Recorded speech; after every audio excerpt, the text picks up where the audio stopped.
In a world of 350 billion movie podcasts, two chumps have decided that now is the time for cult movies to engage in combat. Disagreements will be had, blood may be spilled, and voiceover artists most definitely will not be paid. This is Cult Film Face-Off. Hello and welcome to episode 69 of Cult Film Face-Off. My name is Chet Roberts. With me as usual is Nick Leonard. Get in the back of the van!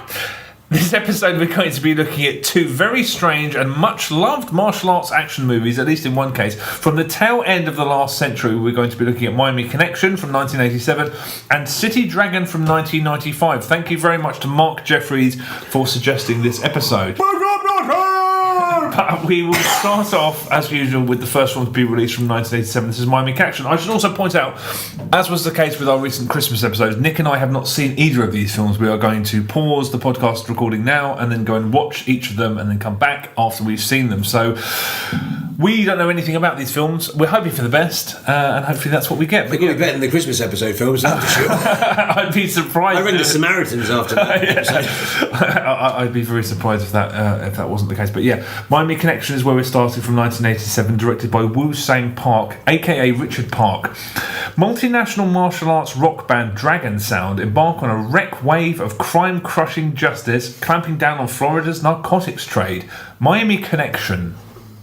That sounds pretty good. Good evening, ladies and gentlemen. We have a special treat for you today. We have a new house band with a new dimension in rock and roll. We have the one, the only, Dragon Sound!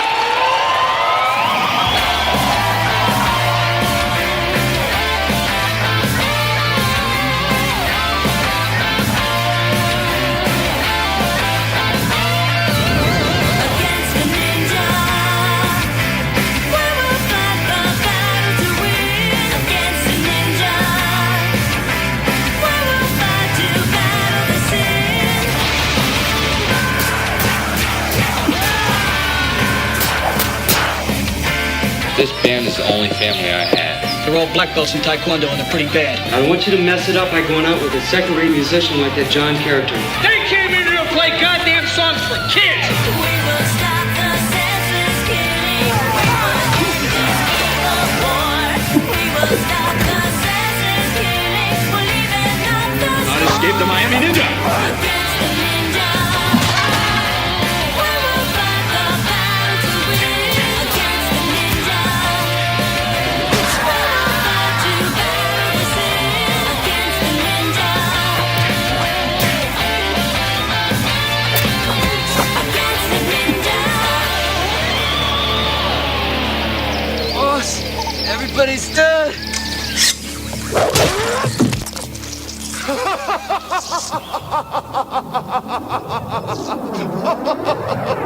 Friends through eternity, loyalty, honesty will stay together through thick or thin. Friends forever will be together. We're up top 'cause we play to win. Okay, we've just watched Miami Connection for the first time. So, Nick, how was Miami Connection? Oh, I had high hopes. So did I. I think that might be a problem. Going in there with slightly inflated expectations. This came up when we talked about Troll 2. I think a bad film has to have an underlying sense of coherence to it, because Troll 2, for everything that's warped and It makes weird about sense. it makes sense. When a film goes off on weird tangents, I think there's certain people prefer that when it's just scattershot and it does with. I mean, there were some scenes in this, individual scenes that I was kind of overjoyed with because they were so. I mean, there's a handful of scenes which, I mean, we were both pissing ourselves to. I mean, my favourite was when those two guys started having what appeared to be a very heated business meeting in the nightclub, and they just started beating the shit out of it. I was like, oh, please, I hope the whole More of that. Yeah, the whole film's like that. Yeah. My favourite scene is Maurice. Is it Maurice? Have I just made that up? His name is Maurice is the actor's Maurice name. is the actor's name. But in the band, but the only black actor, the black character in the band, when he goes to go and have a shower And he's just so sassy. That's right. He's just so sassy. There's sass in the doorway. And he goes from sass to then this long monologue about, you know, his fractured relationship with his father. Yeah. And it's amazing on so many levels because his overacting, his quivering bottom lip is a sight to behold. Yeah, really. But also, all of the band's different reactions in the background are also golden as well. Yeah, totally. And I was stupefied. I was just like, that's almost worth the price of admission. But in reality, it's not worth the price Yeah, of see, admission. there are little bits where you're like, this is gold. If I was slightly younger, the other problem I think that I have to just admit, the older I get, the less tolerance I have for bad films. I'm just like, why aren't You I get more watching a good cynical. film? Get more cynical. Well, when I was younger, I loved stuff like this. I just got overjoyed by just So shit. Yeah. Now I'm just like, why aren't I watching a good film? However, as much as Because you're doing a podcast. well, that's true. Like I said, I think Troll 2 still stands up. Because that's an echelon of bad movies that are like... But this, actually, okay, let's chuck Troll 2 out the window for a moment. Yeah. Because Samurai Cop is the natural comparison. We both kept comparing this to Samurai Cop, and I think Samurai Cop is far... It's way better. Way better. Yeah, way better. I think it's such a weird...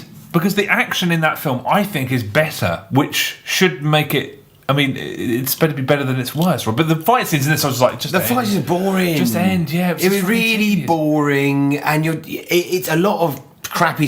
They're really crappy. They're just really crappy, the fight scenes. And it's funny when it's in short bursts and it's people, as you don't expect, to start fighting. Yeah, right. That's funny. Yeah.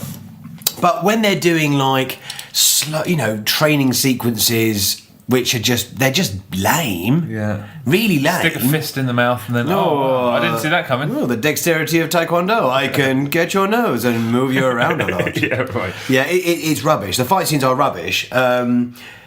And it felt long. Yeah, it did feel quite long. And it's like 80 odd minutes, 86 No, minutes or so. it felt long. It didn't really go anywhere. It was obviously pushing. There was a lot of musical numbers. Yeah, and there isn't really a plot. I mean, the thing is, at first I thought this is so awesome how it's just firing in all these different directions. Yeah. But after a while, you just like it needs to have something underlying going through it. I mean, Samurai Cop is a surfeit of plot, and that you're kind of following this story as haphazard. What's the fuck's going to happen? Yeah. Whereas this was just like, we're back in the campus. Yeah. And then we're back in the venue. The whole idea of a rock band being at the centre and there's a lot. This is 100%. I felt the same way about Jack Frost. I can totally understand how somebody could see this and fall madly in love with it. Because I might have been that person 10, 15 years ago. Now, I need it to be a narrative. I needed it to have something that would just Or carry if you're going to have tons of fight sequences, they've either got to be fantastically inept that they're really funny, or they've got to be pretty good. Yeah, true. And you cannot even. There was nothing good about the choreography. I mean, I suppose that's something that people enjoy. It's so. I know that you and I have made films with fight scenes that are better than this. I know we've done it when we were kids. I know we did. But I will say the last segment of fights, actually, there was some pretty good pretty good effects on the last. When Rob Brydon, lanky Rob Brydon, got slashed in the back. Yeah. And there's also a guy who got slashed across the face. That's right, yeah. And he turned, fleetingly, you're like, wow, okay. So, we should, actually, I'm going to do it right now. I'm going to see if anybody on the special effects team, if they went on to do anything. Hold on a second. John McCallum, makeup department, went on to work on Phantasm 2. Phantasm 2? Yeah, it's a bit of a step up. Okay.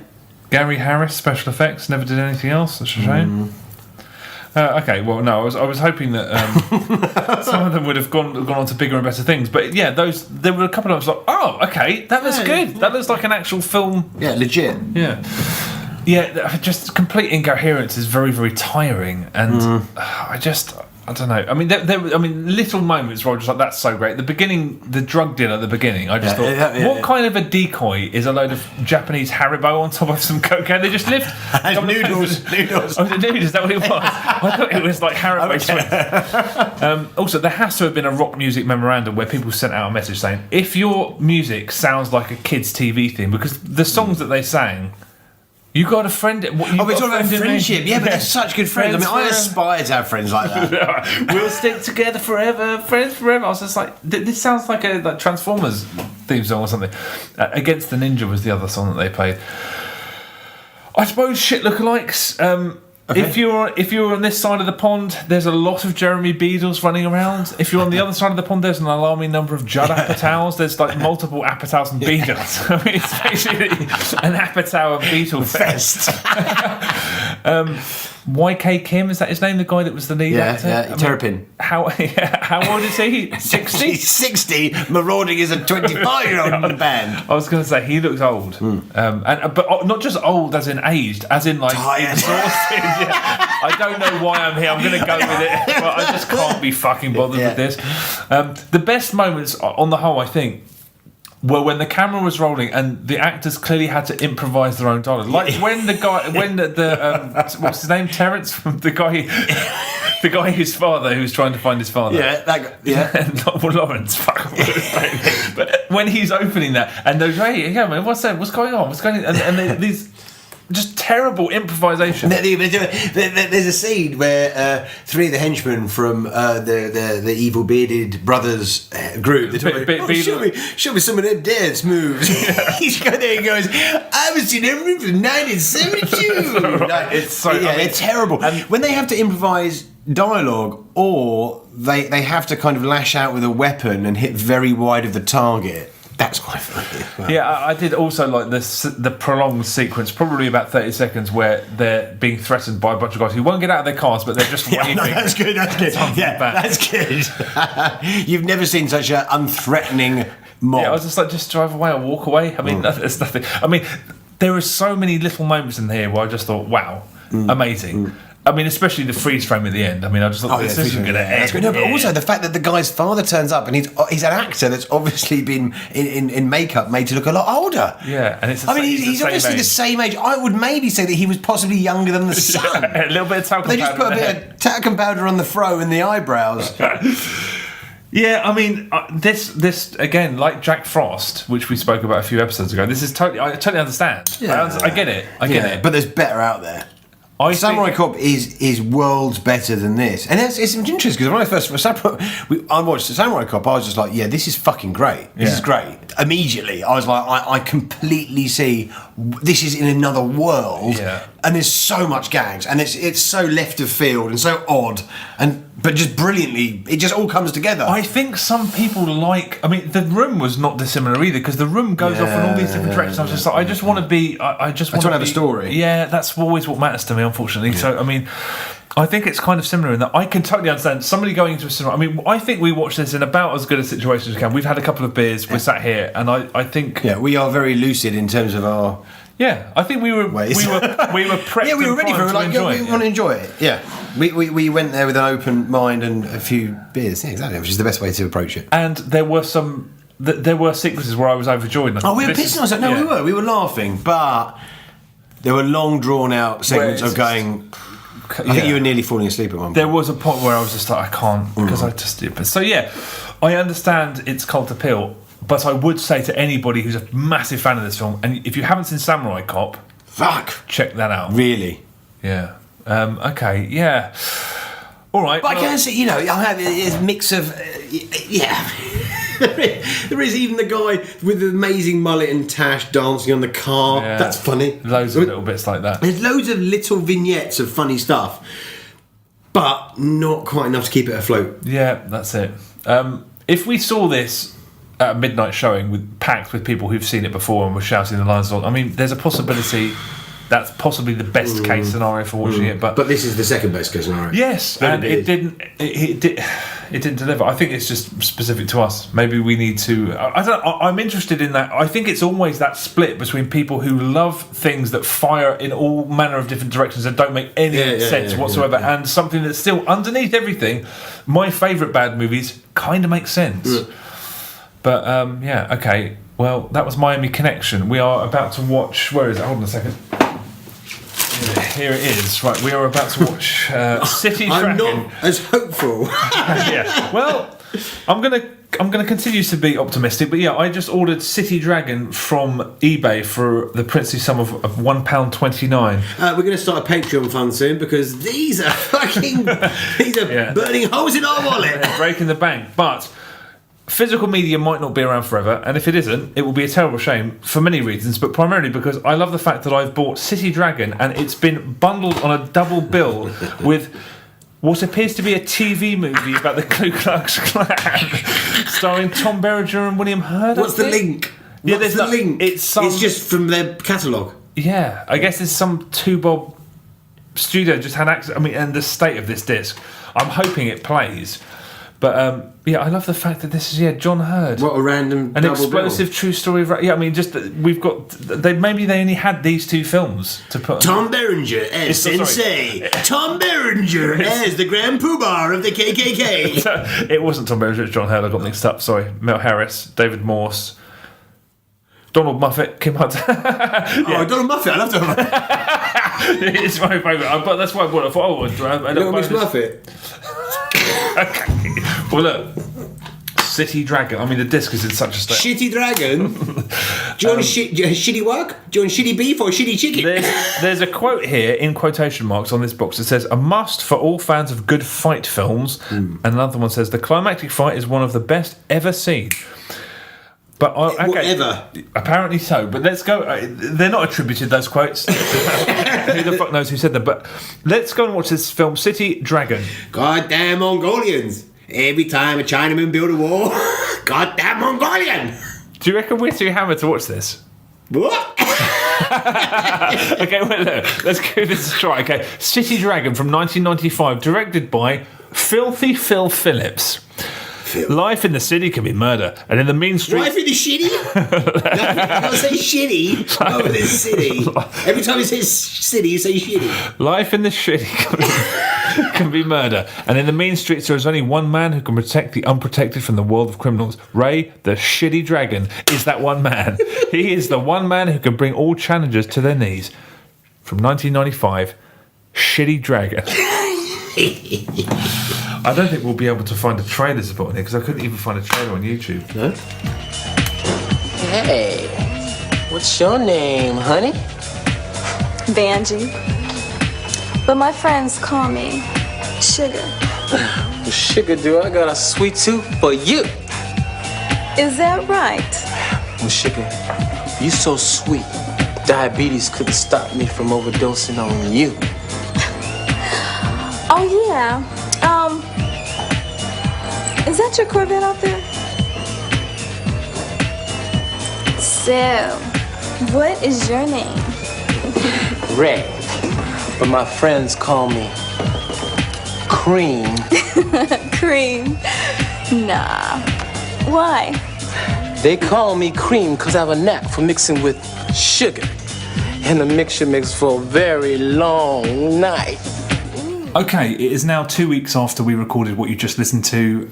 Nick and I think it was probably apparent we'd had one beer too many. I think we thought our time would be better spent down the pub as we weren't particularly interested in watching another terrible film immediately after Miami Connection. But yeah, we have just watched, we've recently watched City Dragon separately and I believe sober. As a judge. Yeah, right, okay, so it's a slightly different viewing experience, but also worth mentioning, as with recently, what the hell was that horror film called? Santa Claus. This film is actually available on our YouTube channel. If you're interested to see it, it's up there for the moment. I believe it's out of copyright. If I'm wrong, I'll take it down. But if you want to watch City Dragon, it is on our YouTube channel. So we both watched it. What did you make of City Dragon, Nick?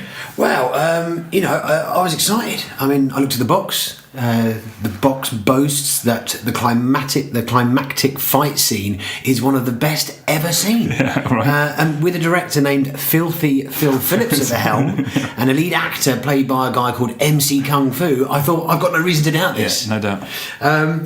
The first thing to say about this movie, it was made in 1995 and it has aged incredibly badly. Yeah, I mean, it feels more dated than an episode of On the Buses. Yeah.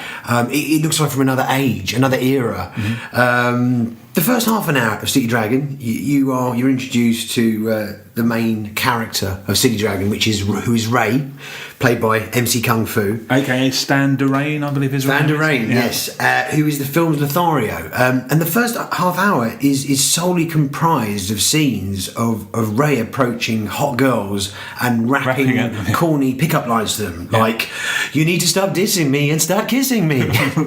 Incredibly, these lines work, and he hops in the sack with a bunch of babes. Yeah. When he isn't rapping to hot girls, he's rapping incidental dialogue to his friends, who, amazingly enough, talk entirely in shit rap lines. I mean, we started, I think, didn't we? Well, we watched the first 15, 20, and I was like, this is going to be so Painful. utterly painful. Yeah. I have to say, it wasn't as painful as the first 20 minutes. There is gold to be mined in this film. So before I get into that, what were your initial thoughts? Yeah, I mean, like you, we started watching it, and I think we weren't in the mood, and we couldn't do two bad movies. But I was just like, I'm really dreading putting it on. You know, a couple of weeks ago or whenever it is I watched it, I was just dreading. I didn't want to watch it. But yeah, I agree with you. There is some absolute gold in this film. I mean, like Miami Connection, it's a complete vanity project, but its creators in this case didn't decide whether they were going to make a porno or they were going to make a martial arts film, because there's a couple of soft porn sort of sex scenes in it.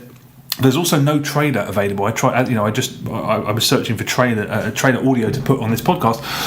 There is no trailer as far as I can tell, but there is a music video called Scandalous, which is on YouTube now, which is worth a watch. Okay. And I think the film was originally called Scandalous, when I think at that point it wasn't a martial arts film at all. It was going to be some sort of soft porn film.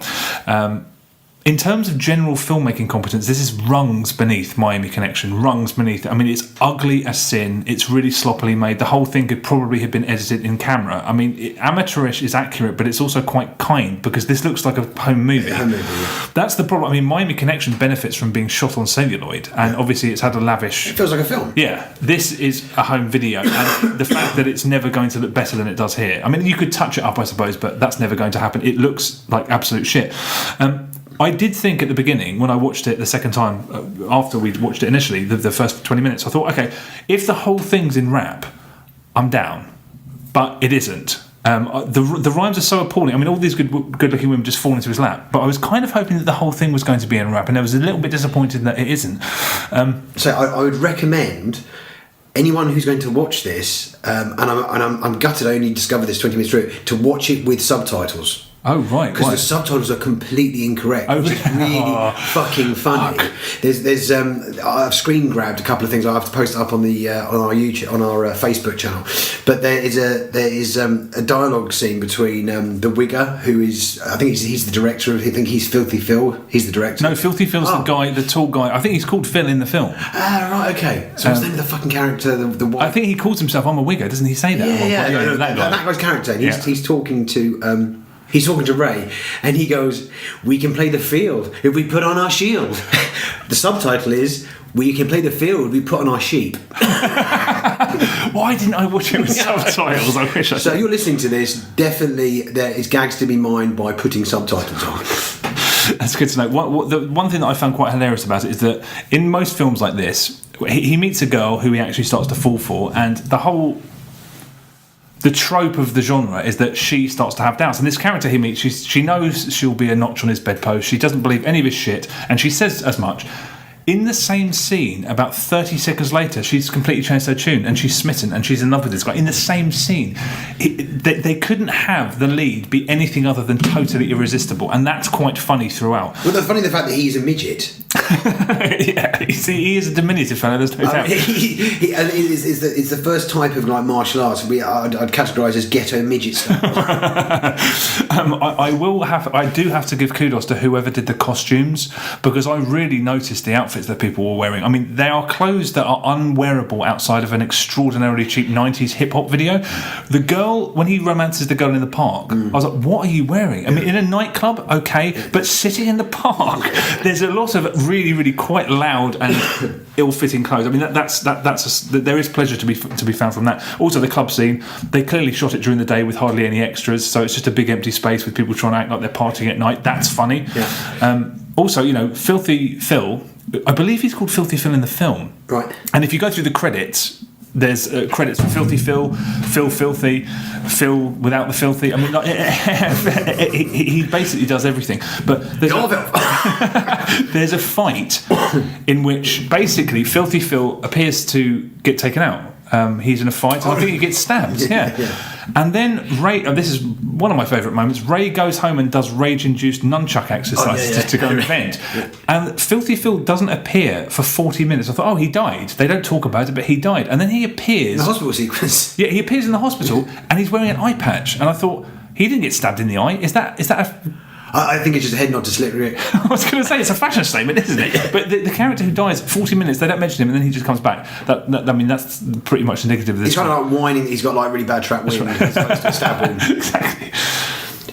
My favourite standout scene is my favourite scene features Tina's abusive ex-boyfriend John, where John is working in a kitchen. And you're introduced to a guy called Larry the Gay, right? This guy is so camp, he makes John Inman look like Chuck Norris. He is the kitchen porter in the scene where John gets fired, and Larry's reaction shots are pure gold every single time. And he's interrupted by a security guy suddenly bursting into the kitchen with a gun saying, "Drop the Queen!"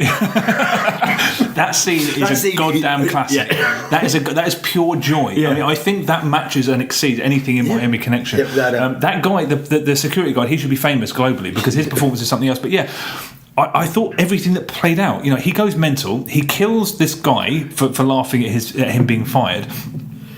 Then the security guard turns up, and then he is given a 25-year prison sentence. And the scene of him, it's supposed to be him in court, is, I think it was shot in like the stock cupboard of the restaurant. It's all done in close. And they hear what's supposed to be the judge reading his sentence, and I reckon it's either Stan Durain or Filthy Phil Phillips doing the voice, a Cockney accent. He reads out his sentence in a Cockney accent, and then it suddenly cuts to him in a straitjacket being sedated in what's supposed to be a padded cell. And I was like, I'm all for watching the bad guy get his comeuppance, but it's just a bombard, like and he's just like in hell in a padded cell. I will say though that those mental hospital scenes evoke Milos Forman's One Bloke the Exactly. I mean, nothing says I'm madder than a box of spiders than saying I got spiders in my head. 6 spiders. I love that section of the film so much. It's more persistently funny than anything in Miami Connection, but there is gold elsewhere as well. I mean, the Filthy Phil thing turning up 40 minutes. There's a scene where there's a homeless guy who keeps covering his face, and I was like, is that Filthy Phil? That looks like Filthy Phil. Then there's the main fight scene. There's only one scene from this movie that's made it onto YouTube, and bad acting, fucking imbecilic dialogue, terrible choreography, and the fakest baby you've ever seen. And a plinky plonk, awful fucking music. There's really good value elsewhere as well. But and I've heard of baby making music, but I've never heard of baby breaching music. So he was basically, he puts one of his records on, and like she starts going into labour. That's right. I think to the track Night Swim. I mean, Night Swim needs listening to. If you ever want to hear someone sounding like a super low rent LL Cool J, if I can find a section, put it on the end of this episode. If I can find a section, I'll put it on there. And there's loads of little things that were amusing. There's when was it Rick? What's his name? No, sorry, John. When he's fired, he was a little bit like the guy from Samurai Cop. Did you think that? Maybe slightly, I can see that for sure. But in that scene, he smashes up a phone, and I thought he's not quite giving it. It's like he's trying to prevent smashing it too much because they might need it in another scene. And later on, you see that phone again, but it's held together with masking tape, so he must have actually smashed it up more than intended. I love shit exposition in films like this. A scene opens, Tina sat at a table with a friend. She says, "Thank you, cousin Vicky, for coming to check out this agent." I was like, brilliant, love that shit. And Tina's scene with her dad. That again, I was just laughing at how because I thought this is so ridiculously harsh. It's like the padded cell bit. I thought this has to have some kind of meaning. It has to have some, because she tells her dad that she's pregnant. And he says, "You screwed me as an embryo, and now you're screwing me as an adult. I was going to be the greatest doctor in the world, and your mother fucked me over that way too." And I was like, hold on a second. You can't have this scene in it with it have no bearing on the story. So I mean, there was a lot to enjoy in this film, as hard as it was to look at, because fuck me, it's a horrible, horrible looking... Yeah, I mean, my heart sank. When we watched those first 15 minutes, I was like, this is going to be unwatchable. Yeah. But really surprised at the gold that is just to be found in this. Yeah, apparently it was screened probably about 10 years ago at the Prince Charles in London. I don't know how they did that. They must have just broadcast a video because there's not a celluloid printed. I'm sure they can't be, unless they transferred it to celluloid, but why would they do that? Well... Which way are you going? I admire the chutzpah of Miami Connection. The benefit of having had a couple of weeks is I got to read into a bit, because we went in pretty blind to that film. It has a way better story, not the story of the film, the story of like how the guy basically mortgaged his house and like almost went bankrupt, how it was rediscovered. how much it cost. Yeah, well, there's a great story there. The fact that it's a cult favourite, I think it's a lot to do with the background around it as well. But in terms of pure enjoyment, if you like Miami Connection, it's harder to find. But although it's now on our YouTube channel, check out City Dragon. I found it more persistently amusing. And I think one of the main things with these films that are so bad is brevity. And I felt like Miami Connection really overstayed. I agree with that. Yeah, it was boring, and I was actually never bored with City Dragon. There were stretches where I was sort of. I think it's a slightly more coherent film than Miami Connection, ever so slightly. But I was bored a couple of times. But that 20-minute, I mean, it's a bombardment of the fucking scene with the dad, and then there's a scene in the restaurant which is peerless. I mean, that is an amazing slice of. Yeah. Whereas Miami Connection, for me, there was only one scene that stuck out that was so bad. I was literally awestruck, and that's when the flatmate is the consolement about his dad. Yeah. That was the big standout scene for me. But there was about 2 or 3 almost at that level in City Dragon, and they were longer. Also some of the fights. Let's give those fights props. I mean, some of the fights were pretty good. We're talking about Miami Connection, right?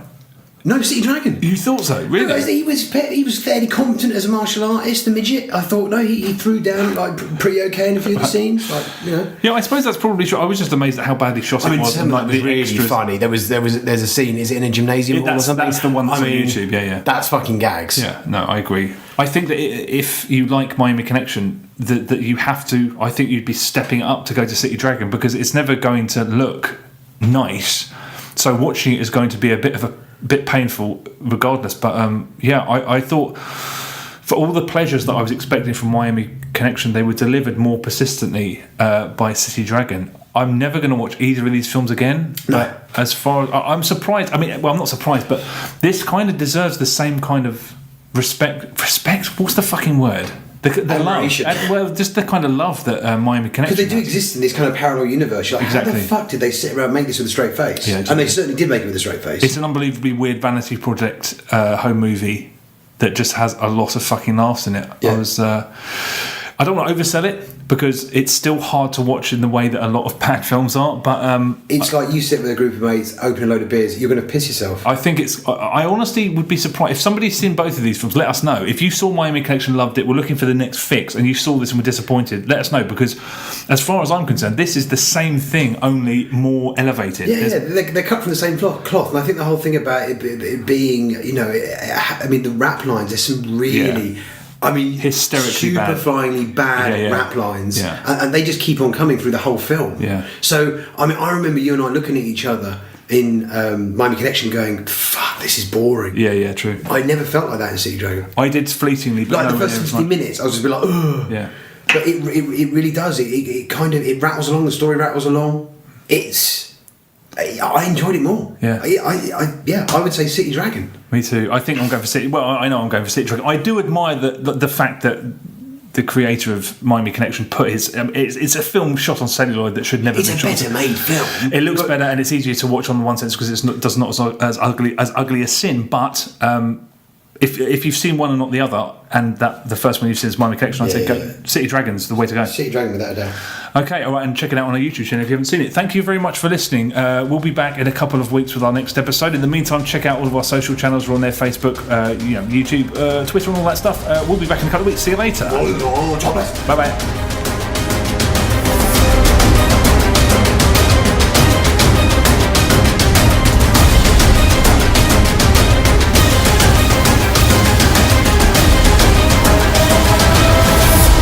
Cult film face-off.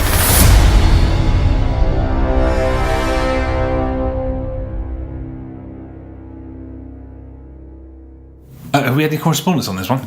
Yes, we did. Paul Sutton, the real cack lad. Miami Connection is legit one of my favourite films. It's completely terrible in every possible way, but has so much heart you can't possibly hate it.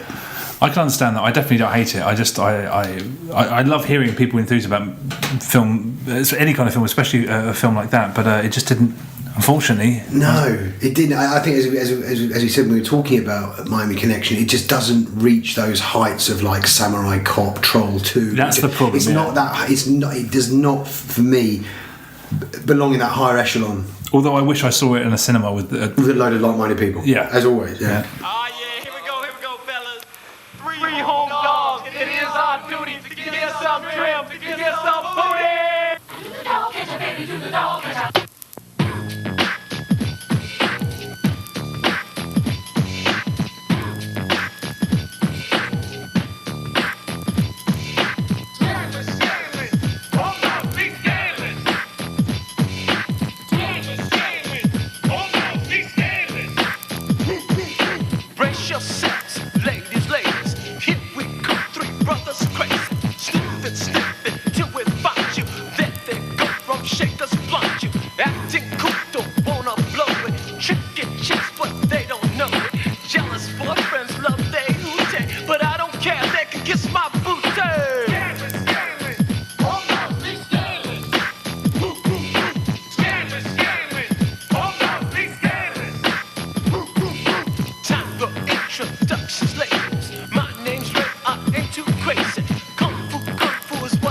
more big besides Sean Gotti.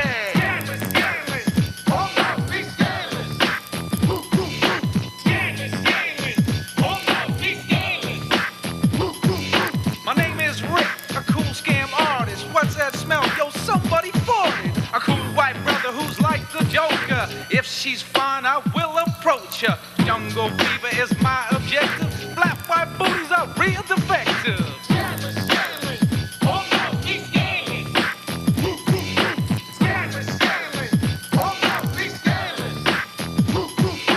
Filthy build-up people call me when I steal their woman. Guys wanna shoot me. A tall, nasty nigga, I will admit it. If she's pretty, you know I'll get the dreads in my hair look like black hair. But the lovers I have must grin and bear it.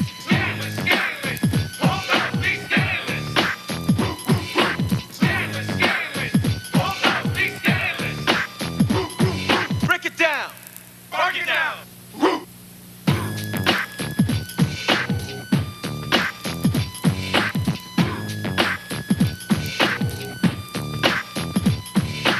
Check that girl, so sexy, pretty. More than fine, she's good and pretty. A jiggling and wiggling every which way. We'd like to get a piece of that stuff today. Moves like that, I would get lost. I wouldn't do what those babies cost.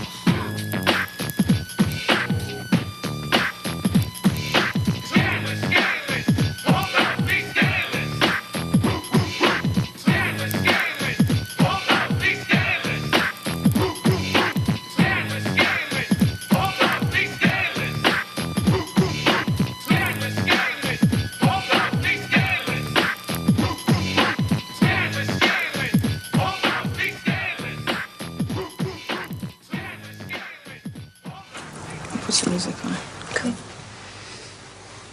Yo, this is Filthy Phil and the Shipwreck Crew coming straight to you on National Top 40 Ounce. I didn't say 40 ounce of G. Oh, my bad. Well, never mind all that. This next song was sent to me by my homie Ray as a very special shout out to his baby, Tina. It's called Chemistry. Chemistry.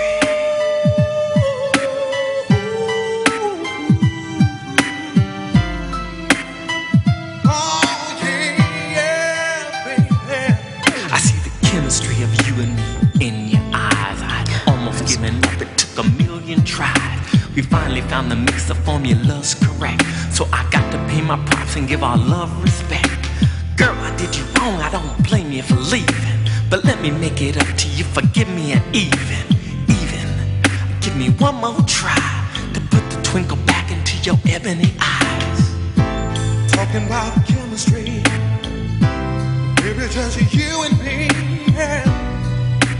Chemistry, baby, you and me. Yeah. Chemistry, yeah. Oh, I'm talking about chemistry. The chemistry of you and me, Tina. I can't forget. Tina, what's wrong? Tell me you'll forget it's Juliet. It's time. When love's roulette. Give I us am. a chance, girl, you won't Relax. regret. The chemistry. Stay, just relax, okay? Is enough